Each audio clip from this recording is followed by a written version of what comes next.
ಮಚ್ಚ ಹಾ ಬೋರ್ ಹೊಡಿತಿದೆ ಯಾವ್ದಾರ ಒಂದ್ ಸ್ಟೋರಿ ಹೇಳ. ಸ್ಟೋರಿನಾ ಕೇಳಿಸ್ಕೊ. ಒಂದೂರಲ್ಲಿ ಒಬ್ಬ ರಾಜ ಇದ್ನಂತೆ. ಅವ್ನ್ ಬೀಜ ಇಸ್ಕೊಂಡ್ ಸತ್ತೋದ್ನಂತೆ. ತುಕ್ಕಲಿ ಸ್ಟೋರಿ ಅಲ್ಲ ಅದರ ಡಿಫ್ರೆಂಟ್ ಆಗಿರೋದು ಹೇಳು ಯಾವ್ದಾರು. ಡಿಫ್ರೆಂಟಾ ಈಗ ಹೇಳ್ತೀನಿ ಕೇಳಿಸ್ಕೊ. ಈ ಸ್ಟೋರಿ ಹೆಸರು ಸೈಕ್ ಸ್ಟೋರಿ ಅಂತ.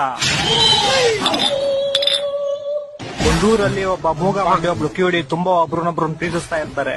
ಮೂಗ ಸೂಪರ್ ಆಗಿ ಆಡಾಡ್ತಾ ಇರ್ತಾನೆ. ಮೂಗ ಹೆಂಗ ಆಡಾಡ್ತಾನೆ? ಲವ್ ನೀನ್ ಸುಮ್ನೆ ಕೇಳಿಸ್ಕೊಳ. ಮೂಗ ಯಾವಾಗ ಆಡಾಡ್ತಾನೋ ಕಿವಿಡಿ ಅದನ್ನ ಕೇಳಿಸ್ಕೊಂಡು ಓಡ್ ಬರ್ತಾಳೆ.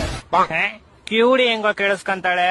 ಲವ್ ನೀನ್ ಸುಮ್ನೆ ಸ್ಟೋರಿ ಕೇಳಿಸ್ಕೊಳಲ್ಲ. ಒಂದ್ ದಿವಸ ಹಿಂಗೆ ಮೂಗ ಆಡ್ತಾ ಇರ್ತಾನೆ, ಕಿವಿಡಿ ಕೇಳಿಸ್ಕೊತಾ ಇರ್ತಾಳೆ. ಇಬ್ರು ಪ್ರೇಮದಲ್ಲಿ ಮುಳುಗೋಗ್ಬಿಟ್ಟಿರ್ತಾರೆ. ಅದನ್ನ ಕಣ್ ಕಾಣಿಸ್ತಾ ಇರೋ ಒಬ್ಬ ತಾತ ನೋಡ್ಬಿಡ್ತಾನೆ. ನೋಡಿ ಓಡೋಗಿ ಹುಡುಗಿಯವ್ರ ಅಪ್ಪಂಗ್ ವಿಷಯ ಹೇಳ್ತಾನೆ. ಪಾಪ ಆಕ್ಸಿಡೆಂಟ್ ಇಂದ 2 ಕಾಲು ಕಳ್ಕೊಂಡಿರೋ ಹುಡುಗಿಯವರಪ್ಪ ವೀಲ್ ಚೇರ್ ಇಂದ ಎದ್ದು ಸೈಕಲ್ ತಗೊಂಡು ಗಾಡಿ ಕಿಕ್ ಹೊಡ್ದು ಕುದುರೆ ಮೇಲೆ ಟುಡುಕ್ ಟುಡುಕ್ ಟುಡುಕ್ ಅಂತ ಅವ್ರಿರೋ ಪ್ಲೇಸ್ ಬರ್ತಾನೆ. ಅವ್ರಿಬ್ರು ಒಟ್ಟಿಗೆ ಇರೋದ್ ನೋಡಿ ಕೋಪದಿಂದ ಚಾಕು ತೆಗ್ದು ಡಿಶ್ಕಾ ಅಂತ ಶೂಟ್ ಮಾಡ್ತಾನೆ. ಆಗ ಬಿಲ್ಲು ಬಾಣ ಹೋಗ್ಬಿಟ್ಟು ಹುಡುಗನ್ ಎದೆಗ್ ಬಿದ್ಬಿಡುತ್ತೆ. ಹುಡುಗಿ ಸತ್ತೋಯ್ತಾಳೆ. ಒಂದ್ ಸ್ವಲ್ಪ ಕರುಣೆ ಇರ್ಲಿ. ಇದೆ ಕೈ ಮುಗಿದು ಬೇಡ್ತೀನಿ, ಕರುಣೆ ಇರ್ಲಿ. ಪ್ರೀತಿ ಇದೆ, ಈ ತರ ಪ್ರೀತಿ ಇದೆ, ಕರುಣೆ ಇಲ್ಲ.